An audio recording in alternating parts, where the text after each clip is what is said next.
सहनाववतु सहनौ भुनक्तु सह वीर्यं करवावहै तेजस्विनावधीतमस्तु मा विद्विषावहै। ओम शांति शांति शांति। प्रथमावृत्ति की 116वीं कक्षा।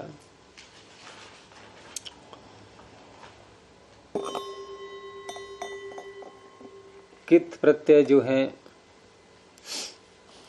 क्त्वा और क्त इत्यादि निष्ठा प्रत्यय, इनके कित्व का निषेध पीछे किया गया था और 21वें सूत्र तक हमने कल देख लिया था। तो पीछे पूछना है कुछ? मुझे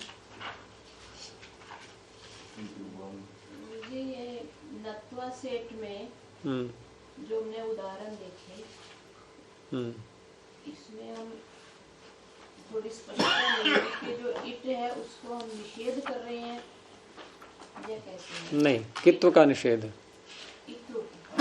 इट का निषेध नहीं, क्त्वा के कित्व का निषेध है। लेकिन वो क्त्वा कैसा होना चाहिए? इट सहित होना चाहिए। यदि इट नहीं हुआ है क्त्वा को, कोई धातु अनिट है और इट हुआ ही नहीं है वहां पर, जैसे कृत्वा, कार्यम कृत्वा, कार्य करके, तो कृत्वा में ये सूत्र लगेगा नक्त्वा सेठ। कृत्वा में जो क्री धातु को गुण की प्राप्ति हो रही है, वहां किंगतिचा निषेध कर रहा है गुण का, रोक दिया उसने गुण। तो ये सूत्र वहां ये जाके कह दे कि नहीं नहीं ये क्त्वा कित नहीं है, ऐसा कह सकता है ये वहां? क्यों नहीं कह सकता? क्योंकि वहां क्त्वा सेठ नहीं है, इट सहित नहीं है। क्यों नहीं है इट सहित? क्योंकि एकाच उपदेश अनुदात्तात ने वहां इट होने ही नहीं दिया था। ठीक है। और देवित्वा, दिव, ई और त्वा, अब यहां भी गुण की प्राप्ति हो रही है। पुगंत लघु बुधस्य च, और किंगति च पहुंच गया रोकने के लिए। तो नक्त्वा सेठ ने बचाया कि नहीं नहीं नहीं, यहां क्त्वा कित नहीं है। तो किंगति च वापस चला गया, गुण हो गया। तो क्यों कर पाया ये कित्व का निषेध यहां देवित्वा में?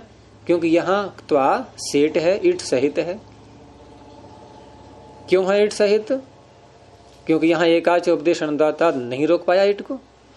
क्यों नहीं रोक पाया? क्योंकि दिव धातु अनुदात नहीं है, दी में ई उदात्त है। अब तो हुआ स्पष्ट। और कृत्वा में क्यों रुक गया? क्री में री अनुदात्त है।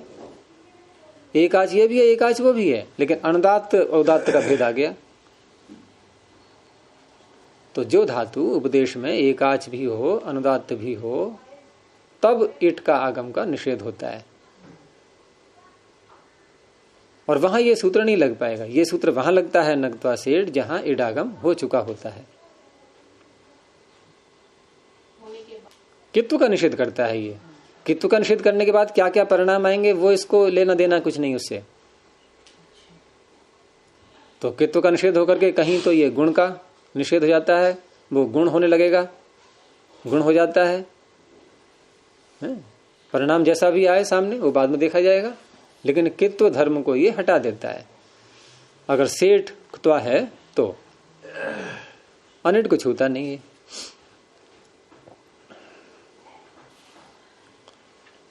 आगे सूत्र है पुंगः क्त्वाच, 22वां सूत्र।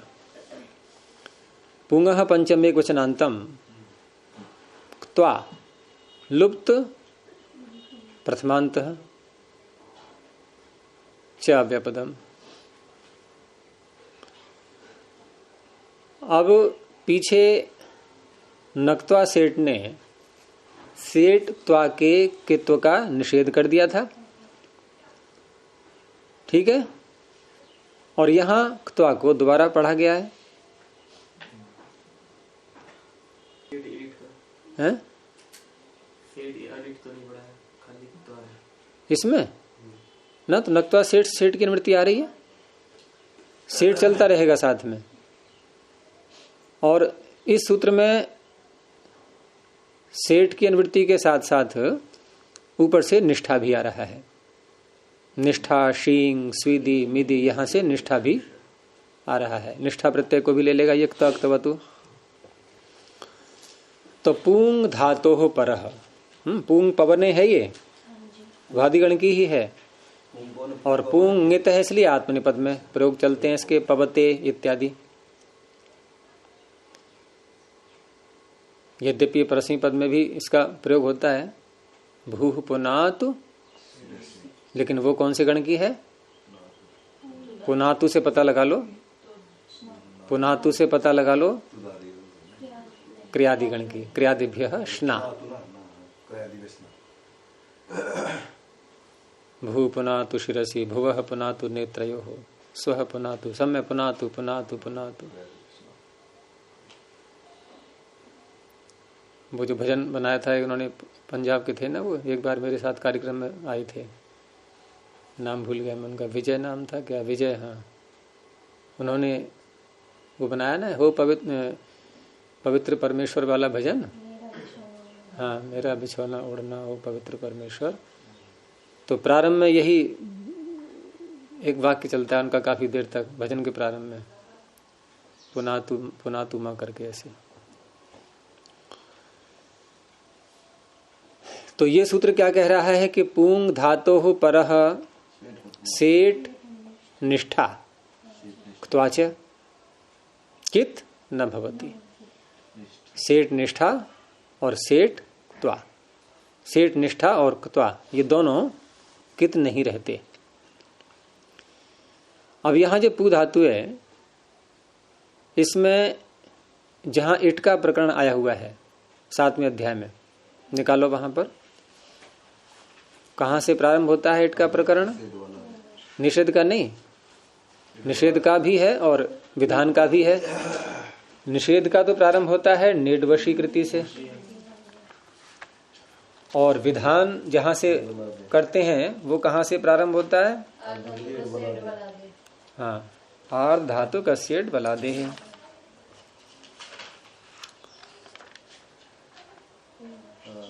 और निषेध प्रारंभ होता है नेडवशीकृति से, ठीक है।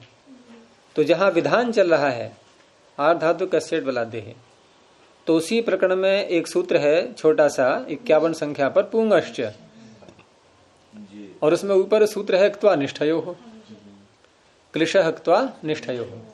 अब आपको संगति लग जाएगी कि पूंग धातु से उत्तर क्त्वा और निष्ठा जब ये प्रत्यय आते हैं तो इनको इट का आगम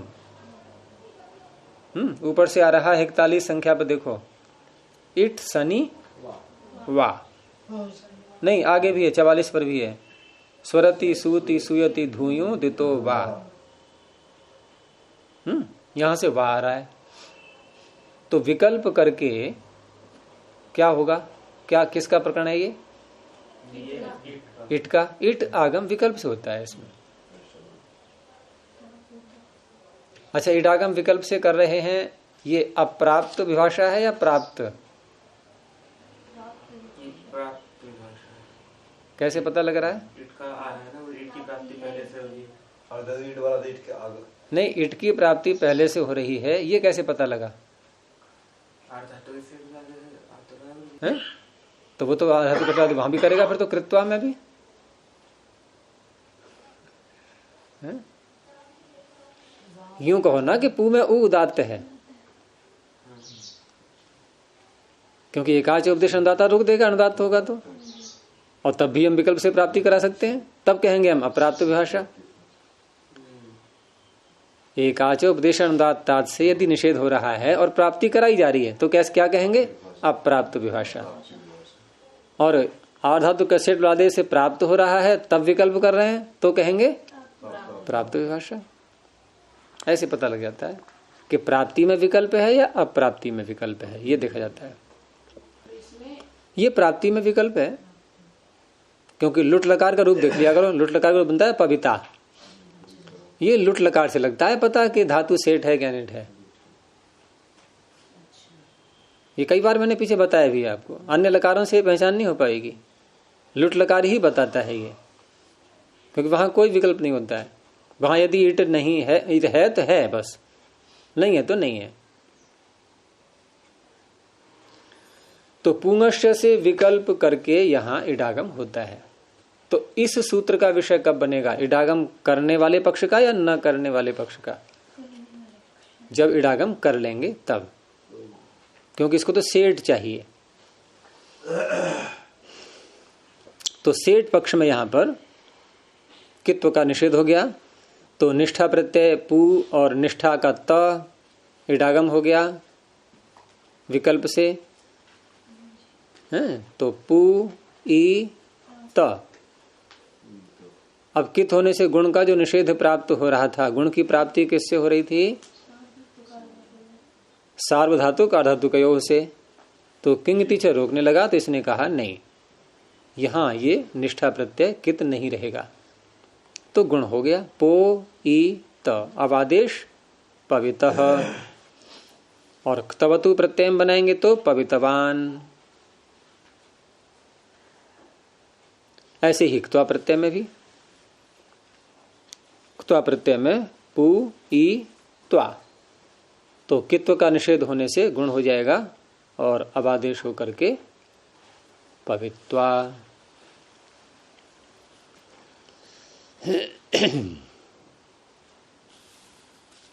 ठीक है।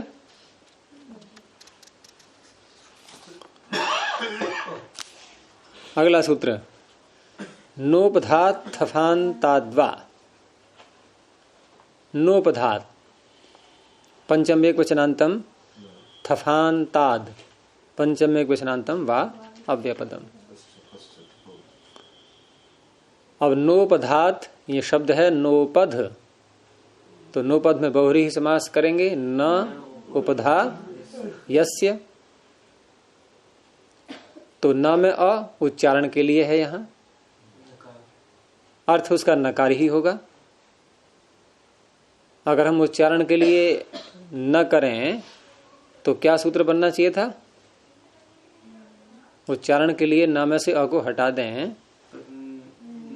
नुपधात, नुपधात, और न में अ रखा है तो आद्गुण नोपधात। तो न उपधा यस्य, स नोपधः तस्मात् नोपधात। अब विशेषण, क्योंकि बहुरी समास है, ये विशेषण ही बनेगा किसी न किसी का। किसका बनेगा आगे देखते हैं। एक और शब्द है आगे थफांत, थफांत शब्द, तो थफांत में भी बहुरी समास करेंगे। इसमें पहले द्वंद्व करेंगे, दो वर्ण है ना, थ और फ, तो यहां भी दोनों में अकार उच्चारण के लिए है, लिया थकार और फकार ही जाएगा। तो थश्च फश्च इति थफौ। अब थफौ अंते यस्य, थ और फ अंत में है जिसके, उसे कहेंगे थफांत। स थफांतः तस्मात् थफांतात। अब दो दो बहुरी समास के शब्द आ गए इसमें, एक नोपधात भी और थफांतात भी, नोपध और थफांत दोनों। तो दोनों विशेषण किसके बनेंगे अब ये, क्योंकि सूत्र में और तो कुछ है नहीं। अब क्योंकि प्रकरण चल रहा है ये क्त्वा का और निष्ठा इत्यादि का है, लेकिन निष्ठा की अनुवृत्ति यहां समाप्त हो चुकी है। अब तो क्त्वा का प्रकरण चल रहा है और क्त्वा प्रत्यय होता है धातु से, तो धातु का अध्ययन कर लीजिए, धातु के बन जाएंगे विशेषण। तो धातु कैसी होनी चाहिए? दो वार्ताएं उसमें होनी चाहिए। उपधा में तो होना चाहिए नकार, अंत में होना चाहिए थकार या फकार। ऐसी धातु पकड़ता है ये। तो नकारोपधात थकारांतात फकारांताच धातोः परः सेट् क्त्वा विकल्पेन वा किद न भवति। विकल्प से कित नहीं होता। ये नहीं होता क्यों कहना पड़ रहा है? ये क्यों नहीं कहा कि विकल्प से कित होता है? वो तो प्राप्त था, इसलिए नहीं।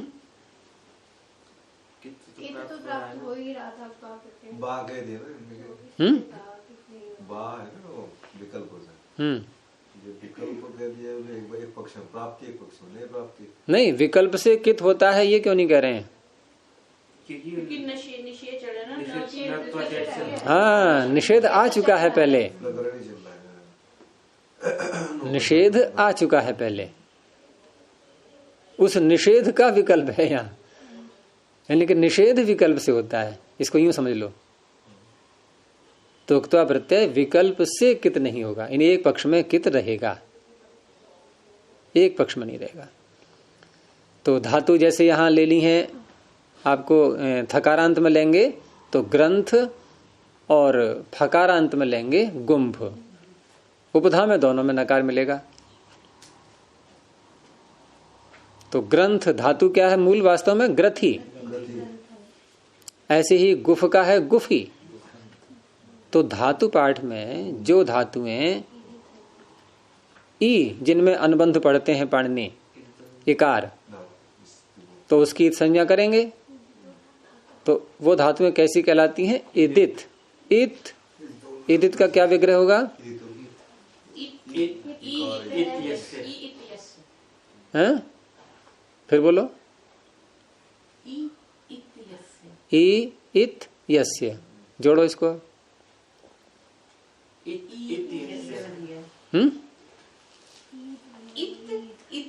अब बदलना पड़ा ना वाक्य, क्योंकि हमें इधर भी तो जोड़ना है ना। तपरस तत्काल से हरस्व इकार ही लेना है। तो इत, ये तो हो गया ई वर्ण का इत, और ये दूसरा इत, ये संज्ञा है। तो इत इत यस्य, दोनों ई वर्ण नहीं है, एक वर्ण है एक संज्ञा है, उसे कहेंगे इदित।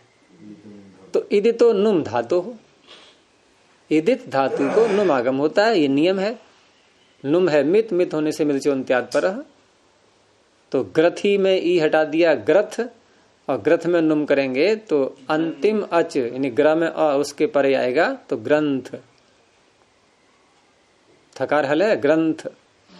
आगे क्त्वा प्रत्यय आया, ईडागम हो गया, और धातु कैसेट बलादे से, तो ग्रंथ ई त्वा। अब यहां पर क्त्वा प्रत्यय कित है, तो नक्त्वा सेठ ने किया निषेध। इसने कहा नहीं नहीं, विकल्प से करना निषेध है।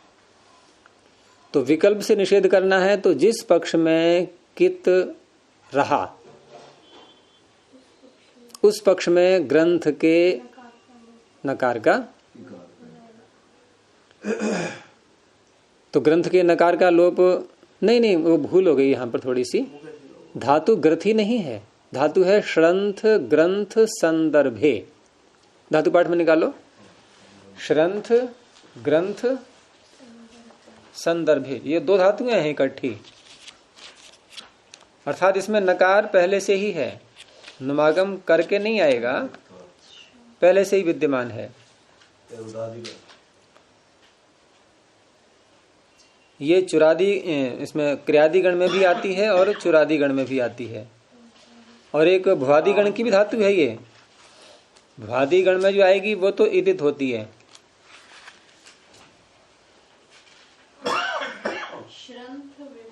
भुआदिगण में जो आएगी वो तो इदित है। ग्रथी कौटिल्य, ग्रथी कौटिल्य जो है ना, ये कुटिलता अर्थ में आती है, वो अलग है, वहां ये सूत्र नहीं काम करेगा। और क्रियादिगण में जो है 45 पृष्ठ पर, हाँ 45 पृष्ठ पर जहां दिया हुआ है, तो श्रंथ ग्रंथ संदर्भे, ग्रंथ नहीं दिया जी, सिर्फ श्रंथ दिया। 45 पृष्ठ पर, यहाँ भी है, ये तो उधर भी 45 पृष्ठ, और सूत्र की संख्या भी 45 है। चुरादिगण में भी, हाँ चुरादिगण में भी है। चुरादिगण में 52 पृष्ठ पर है। चुरादिगण में तो शायद 2 बार आई हुई है, ये 52 पृष्ठ पर ही 2 बार है। चुरादिगण में 52 पृष्ठ पर ही 2 बार है, हैं? ग्रंथ बंधने 251। हाँ, तो ग्रंथ बंधने और श्रंथ ग्रंथ संदर्भे ये भी है। तो ये वाली ग्रंथ लेनी है, ठीक है? हैं? हाँ, तो इस तरह से यहां पर ग्रंथ में जब उक्त्वा प्रत्यय कित हो गया, तो कित जब प्रत्यय आगे होता है तो उपधा में जो नकार होता है उसका लोप हो जाता है। सूत्र निकालिए 6ठे अध्याय के 4थे पाद में, अंगस्य के अधिकार में, 4थे कॉलम में मिलेगा वहीं।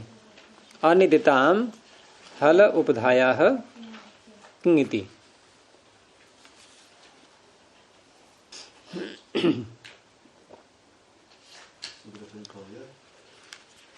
अनिदिताम क्या अर्थ हुआ इसका? हैं? तो ग्रंथ धातु कैसी है? क्या नहीं है? क्या नहीं है? नहीं, अनिदिताम का बोलना क्या अर्थ किया? हाँ, एकार इत संज्ञक नहीं है जिसका, और आपने कहा था इत संज्ञा नहीं है जिसकी। ईत संज्ञा की ई की इत संज्ञा। तो ग्रंथ कैसी है? अनिदित। अनिदिताम है, अनिदिताम हल उपधाया। धातु कैसी हो? हलंत और अनिदित हो। किसकी? 24 संख्या। पहले चौथे कॉलम बोला था मैंने, 4थे कॉलम में है। हाँ, दूसरे पृष्ठ पर। हाँ, पहले कॉलम में। तो अनिदिताम जो अनिदित अंग हैं उनके उपधा नकार का लोप हो जाता है। धातु हलंत होनी चाहिए। तो अनिदिताम हल उपधाया किंगिति कित ङित प्रत्यय परे रहते। तो कित प्रत्यय परे आ गया यहां पर क्त्वा, तो ग्रंथ के नकार का लोप हो गया, तो बन गया ग्रथित्वा। और जिस पक्ष में कित नहीं रहेगा उस पक्ष में ये नकार का लोप नहीं कर पाएगा, तो ग्रंथित्वा। ऐसे ही श्रंथ धातु ग्रंथ, श्रंथ ग्रंथ संदर्भ दोनों इकट्ठी ही हैं, तो श्रथित्वा और श्रंथित्वा। नकार का लोप इसी से होगा, कित ना होने से। कित होने से नकार का लोप होता है, कितना होने से तो बचा रहेगा वो। इस सूत्र ने क्या किया है? किस सूत्र ने? इसने कित्व का निषेध विकल्प से किया है। जब कित्व का निषेध कर देगा ये तो ग्रंथित्वा, जब ये निषेध नहीं करेगा तो ग्रथित्वा, यानी कित रहेगा फिर। अदरवाइज निषेध प्राप्त था। हाँ, निषेध तो नित्य ही प्राप्त था, यानी ग्रंथित्वा रूप नहीं बन पाता ये सूत्र न बनाते पाणिनि। तो ग्रथित्वा तो बन जाता क्योंकि नक्त्वा सेठ है। नहीं, नक्त्वा सेठ से ग्रंथित्वा तो बन जाता, ग्रथित्वा नहीं बन पाता। तो ग्रथित्वा भी बनाना है तो हमें कित्व को रखना पड़ेगा वहां, तब बन पाया ग्रथित्वा। ऐसे ही श्रथित्वा और श्रंथित्वा। गुंफ धातु भी है, ये उसमें आती है तुदादिगण में। हाँ, तो वहां है गुफ गुंफ ग्रंथे, अर्थ वही है उसका भी जो ग्रंथ का है, यानी श्रंथ ग्रंथ संदर्भे और गुफ गुंफ ग्रंथे। तो ग्रंथ का अर्थ वहां ले लिया, तो गुंफ उदाहरण बनेगा, ऐसा गुफ नहीं। गुफ का तो ठीक है बनता ही है गुफित्वा, लेकिन गुंफ का भी गुफित्वा बन जाता है। तो गुफित्वा और गुंफित्वा, ठीक है। वंचि लुंच्य ऋतश्च। वंचि लुंच ऋतः पंचम एक वचनांतम च व्यपदम। इसमें 3 शब्द हैं, 2 धातुएं हैं, 1 ऋत शब्द है। तो वंचिश्च लुंचिश्च, इसमें एकार उच्चारण के लिए है या एक मान लो, एक प्रत्यय वंचिश्च लुंचिश्च रित च इति वंचि लुंच्य रित तस्मात् वंचि लुंच्य रितः समाहार द्वंद्व समास। ये भी सूत्र वही कार्य कर रहा है जो पहले वाला कर रहा है, विकल्प से कित्व का निषेध। तो वंचु प्रलंभने, दूसरे को धोखा देना, मोहित कर लेना, लोभित कर देना। तो वंचु प्रलंभने ऐसी लुंच अपनयने, नोचना हटाना, अपनयन।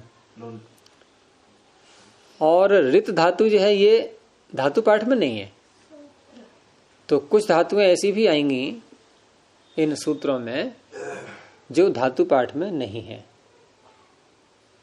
उन धातुओं को एक नाम दिया गया है सौत्र धातु, सूत्र में आई हुई धातु। इन केवल सूत्र में है, धातु पाठ में नहीं है।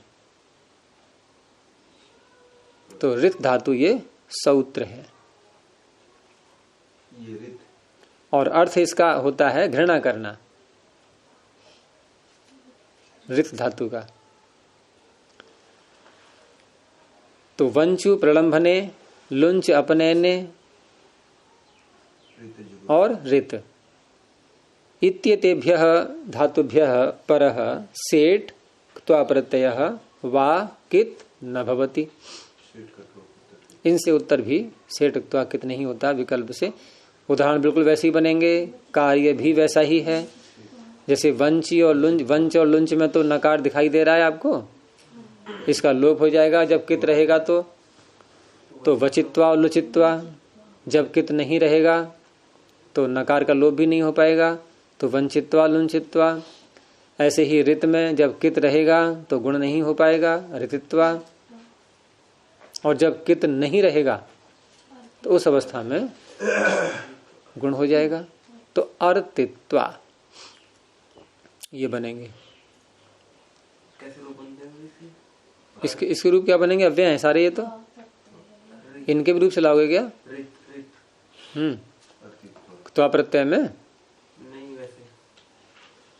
वैसे तो सौत धातु है, तो कर्तरी शब्द तो लगना ही है। कर्तरी शब्द किसी गण के लिए थोड़ी है सूत्र, वो अन्य सूत्र तो गणों के लिए है, और कर्तरी शब्द ये सामान्य सूत्र है, तो सौत्र धातु में भी लग जाएगा, ये तो कोई बात ही नहीं।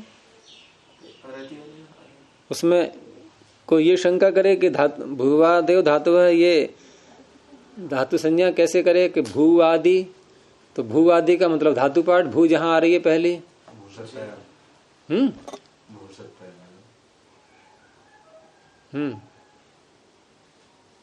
तो इनको भी भाषा ही मान लेते हैं, धातु ही हैं ये भी, ये सौत्र धातुएं हैं। भू आदि कहने से आदि की, आदि से तात्पर्य एक पुस्तक में ही जो आ रहा है वही नहीं, आदि से तो हम कहीं भी ले सकते हैं। और यहां तक कहा गया कि धातुएं अनंत हैं, अनंता वही धातु है। आकृतिगण भी मान लेते हैं। कैसे बना इसमें?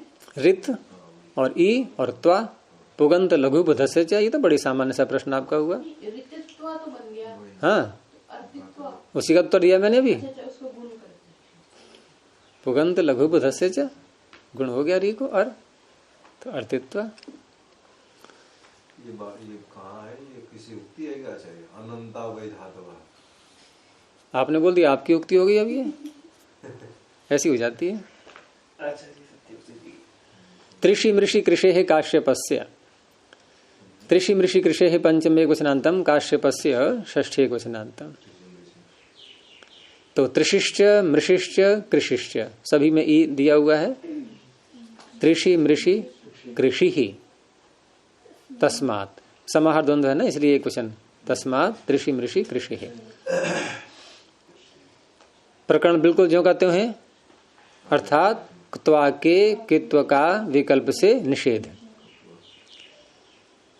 और यहाँ विकल्प की अनुवृत्ति आने पर भी, वाकी अनुवृत्ति आने पर भी, और फिर भी एक आचार्य का नाम ले दिया है इन्होंने, जबकि शैली इनकी यह है कि आचार्य का नाम वहां लेते हैं जहां विकल्प करना होता है। तो यहां तो विकल्प वास्य हो ही रहा था, और फिर भी जब किसी आचार्य का नाम लेते हैं यानी अनावश्यक रूप से, आवश्यकता नहीं है फिर भी, तो वहां समाधान है उसका कि सम्मान के लिए। जैसे गवर्नमेंट भी किसी के सम्मान में कहीं सड़क का नाम रख दिया, किसी स्टेडियम का नाम रख दिया किसी के नाम से, क्या है ये? सम्मान। आप ना रखोगे नाम उसका तब भी सड़क चलती रहेगी सम्मान के लिए। यानी यहां ना भी बोलते तब भी विकल्प तो आ ही रहा है, काम तो वही होता है सारा। फिर भी उनकी याद ताजा बनी रहे कि ये भी कोई वैयाकरणाचार्य रहे हैं, ऋषि रहे हैं, तो पाणिनि उनका सम्मान कर रहे हैं, उनका नाम ले रहे हैं। कोई पुस्तक लिखता है ना कभी कभी तो डेडिकेटेड टू, उसके लिए समर्पित, तुभ्यमेव समर्पये, तो ये सूत्र काश्यप आचार्य को समर्पित है यानी काश्यप के मत में विकल्प से कित नहीं होता, तो कोई कह सकता है कि पाणिनि के मत में तो फिर नित्य होता, निषेध रहेगा कित का, तो ऐसा नहीं, सभी के लिए है, उनका नाम रख दिया गया है। तो त्रिश धातु ये पिपासा अर्थ में आती है, ये त्रिश पिपासायाम, दिवादिगण की है ये, त्रिष्यति त्रिष्यतः त्रिष्यंति, ऐसे रूप चलते हैं, इसी से बनता है त्रिषा। तो ये त्रिश आदि डुबा से ये हट जाएगा।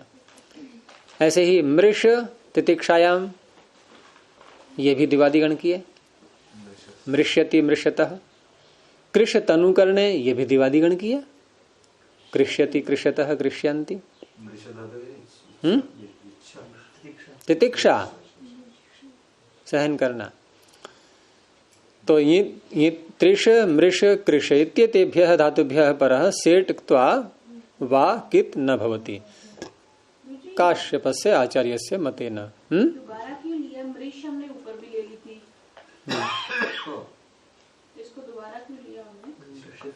मृष ऊपर, हाँ, एक तो ये सूत्र है आपका मृष तितिक्षायाम, और एक धातु पाठ में जहाँ धातु पड़ी है तो वहां भी ऐसा ही है, मृष तितिक्षायाम। ये तो है मृषस तितिक्षायाम, तो यहाँ तितिक्षा एक अर्थ भी साथ में दिया है सूत्र में, मृषस तितिक्षायाम। और इससे यही पता लगता है कि इससे अन्य अर्थ भी धातु के होते हैं। तो ये सामान्य रूप से है सूत्र, क्योंकि मृषस तितिक्षायाम निष्ठा प्रत्यय भी ले रहा है, ये निष्ठा प्रत्यय नहीं ले रहा है, वहां केवल निष्ठा का प्रकरण चल रहा है, क्योंकि त्वा तो पुंगा त्वाचा से प्रारंभ हुआ है। समझ में आ रही है बात? मृषस तितिक्षायाम सूत्र मृष धातु से उत्तर क्या कर रहा है? क्या कर रहा है?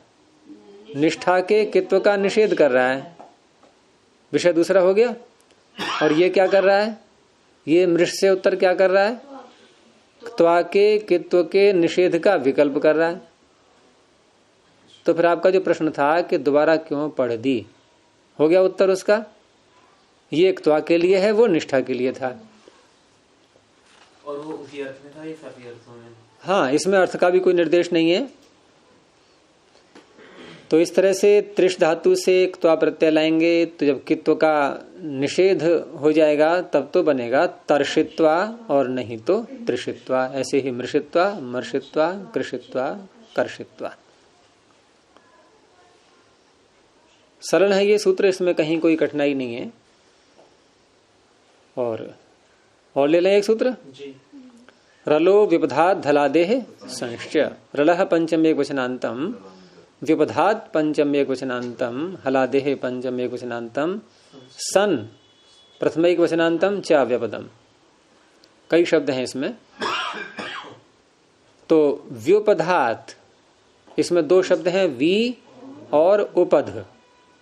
तो पहले वी को बनाएंगे, तो वी जो है ये उ और ई मिला करके उश्च इश्च, तो क्या बना? मूल शब्द वी, ह्रस्व इकारांत।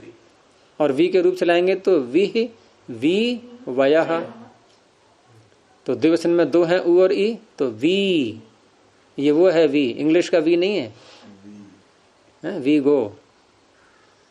तो वी उपधे यस्य, जी वी उपधि उपधे में भी द्विवचन आएगा फिर स्त्रीलिंग में। तो वी याना अर्थात उ और ई उपधा हैं जिसके, स व्युपधः तस्मात् व्युपधात्। और हलादेह, हल आद्रियस्य स हलादेह तस्मात् हलादेह। जैसे पीछे नोपधात थफांताद में दो विशेषण थे, ऐसे ही यहां पर भी दो विशेषण हैं, दोनों बहुरी समास के शब्द हैं ये। तो अध्याहार धातु का कर लेंगे, अर्थात धातु कैसी हो, बल्कि यहां पर तीन बातें हैं, दो तो विशेषण है ही, साथ में रलह और बोल दिया है। तो धातु कैसी हो, अंत का वर्ण रल हो, बहुत शर्तें हैं इसकी। पहला वर्ण हल हो हैं? हलादी हो और उकार उपधा में हो, तब ये सूत्र अपना काम करेगा। तो सीधे धातु न पढ़ देते हैं सीधे धातु पढ़ देते, इतनी भी थी नहीं, धातुएं तो कई होंगी, ऐसी बहुत सारी मिल जाएंगी। तो रलंत, हलादी और व्युपध। तो व्युपद को अलग खोल देंगे क्योंकि दो वर्ण है इसमें।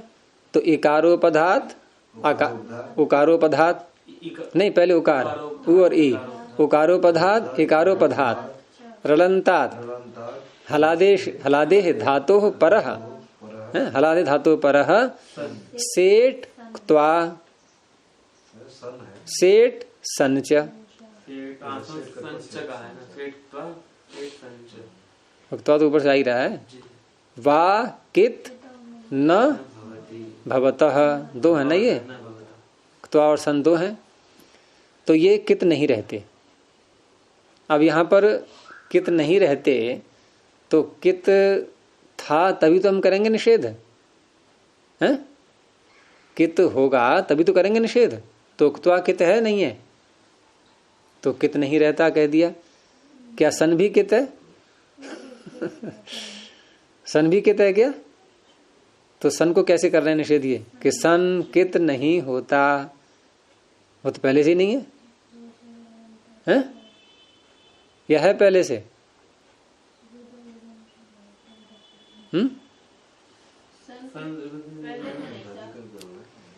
पीछे सन को कित किया गया है कि नहीं? देखो उक्त्वा में और सन में थोड़ा अंतर है। उक्त्वा तो स्वरूप से कित है, तो वहां तो पीछे कित्व का निषेध किया गया है,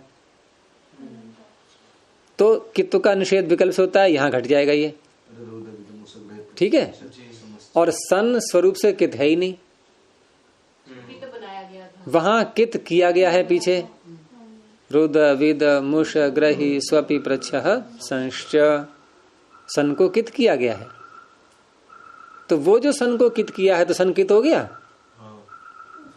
अब यहां कह दिया कि विकल्प से कित नहीं होता, वो जो सन को पीछे कित किया है वो विकल्प से कित नहीं होगा। वहां पे तो होगा, यहाँ पे नहीं होगा। वहां पे तो होगा, यहाँ पे नहीं होगा। नहीं, सन कित है ये प्राप्ति दिखाएंगे ना पहले, तभी तो करेंगे निषेध कित्व का। तो त्वा कित स्वरूप से प्राप्त है, सन कित किया गया था, दोनों अवस्थाओं में यहां इस सूत्र ने विकल्प कर दिया। तो इसमें धातु देखो आप, द्युत हलंत है, नहीं हलादी है, रलंत है, तकारांत में आ गया, और उपधा में क्या है, उ, तो उपद हो गई, उदुपद हो गई। इदुपद और उदुपद दोनों चाहिए, लेकिन यहां पर वैसे तपर नहीं किया है, लेकिन तपर न करने पर भी कित्व के निषेध का प्रयोजन क्या है, गुण करना, यही तो है प्रयोजन। और गुण कब होता है, लघुपद होने पर। तो भले ही इसमें ई और उ तपर नहीं है, फिर भी दीर्घ ई और उ नहीं ले पाएंगे आप। और इसीलिए पाणिनि ने होशियारी रखते हुए यहाँ तकार पढ़ा ही नहीं। क्यों पढ़े अतिरिक्त? आप प्राप्ति दिखाओ पहले कहीं पे, प्राप्ति ही नहीं है। दीर्घ इकार उकार की धातु ले भी लोगे आप, तो क्या करोगे वहां कित्व का निषेध करके? गुण तो कर नहीं पाएंगे। तो इसलिए यहां पर तपर नहीं किया है। तो द्युतित्वा द्योतित्वा, लिख धातु से लिखित्वा लेखित्वा दोनों बन जाएंगे। रलंत कैसी हुई जी? तकार अंत में, तकार रल में आ रहा है या नहीं आ रहा है? प्रत्याहार मत उलझा करो, प्रत्याहार तो बहुत साधारण सी चीज हो गई है। र से लेके ल तक पहुंचेंगे तो बीच में आ गया खफ छठ थ चट तव, तकार आ गया। ऐसी लिख में खकार आ गया, रल में लिखित्वा लेखित्वा। और सन का बनेगा द्युत सन, इडागम हो गया द्युत ई स। अब सेठ सन, इसने कित्व का निषेध विकल्प से कर दिया। तो जब कित नहीं होगा तो गुण हो जाएगा द्योत ई स। अब द्वित्व करेंगे सनाद्यंता वो से संयंगों से। तो द्योतिस में द्वित्व हलादी है, प्रथम एकाच है, प्रथम एकाच को द्वित्व होगा। तो किसको द्वित्व होगा? द्योतिष, इतना है हमारे पास में। अब द्योतिष में हम सन्नंत को द्वित्व कर रहे हैं, हलादी है, प्रथम एकाच, कितने को द्वित्व होगा? द्योत, प्रथम एकाच। तो द्योत और आगे द्योतिष रहेगा ही। अब यहाँ अभ्यास के कार्य करके सारे हलादी शेष में द रह गया, यानी दो जी, दो दो नहीं, और दो नहीं नहीं दियो नहीं नहीं, इसमें एक कार्य और होगा, पहले संप्रसारण हो जाएगा। चलो इसको कल करेंगे, अभी आपका समय निकल जाएगा। संप्रसारण भी होना है इसमें कित होने से। प्रणव ध्वनि। ओ